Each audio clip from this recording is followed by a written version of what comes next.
বিস্ময়কর এক আলোক রেখা হঠাৎ করেই আকাশ থেকে খসে পড়ল। কয়েক সেকেন্ডে তা যেন তীব্র বিস্ফোরণ ঘটিয়ে আবার নিঃশেষ হয়ে গেল। কখনো কি ভেবেছেন আকাশের দিকে তাকিয়ে এমন কিছু দেখবেন যা সারা জীবনে একবারই দেখা যায়? ফিলিপাইনের এই বাসিন্দার জন্য তাই যেন সত্যি হলো। গেল বৃহস্পতিবার রাতে বল্লেস্টেরোস শহরের আকাশে এভাবেই আছড়ে পড়ে একটি উল্কা, আর এ দৃশ্য ধারণ করেন স্থানীয় বাসিন্দা এমানুয়েল উনিটে, যা তার জন্য এক অনন্য অভিজ্ঞতা। আমি খুব খুশি হয়েছি আকাশ থেকে উল্কাটি নামতে দেখে। এমন ঘটনা জীবনে একবারই হয়, তাই ক্লান্ত আর বিশ্রামহীন থাকা সত্ত্বেও আমি সত্যিই অপেক্ষা করছিলাম। আকাশও সেই সময় উজ্জ্বল হয়ে উঠেছিল। উল্কাটি 2024 RW1 নামে পরিচিত। আকারে প্রায় 1 মিটার ছিল এবং এটি পৃথিবীর বায়ুমণ্ডল ভেদ করে ফিলিপাইনের লুজন দ্বীপের আকাশে একটি বিস্ময়কর আলোকরেখা তৈরি করেছিল।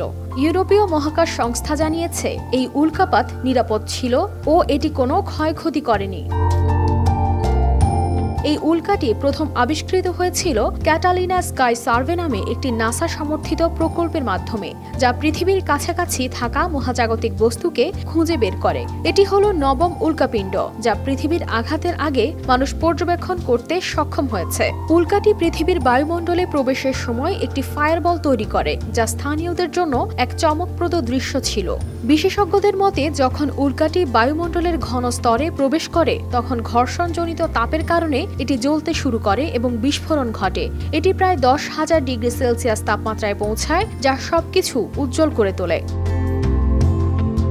উল্কাপাত মূলত ঘটে যখন মহাকাশে ঘুরে বেড়ানো গ্রহাণু বা ধূমকেতুর অংশ পৃথিবীর বায়ুমণ্ডলে প্রবেশ করে। পৃথিবীর মহাকর্ষীয় টান এই উল্কাপিণ্ডকে পৃথিবীর দিকে টেনে আনে এবং যখন এটি বায়ুমণ্ডলে প্রবেশ করে তখন ঘর্ষণের কারণে তা জ্বলতে শুরু করে, যা উজ্জ্বল আলোর রেখার মতো দেখায়।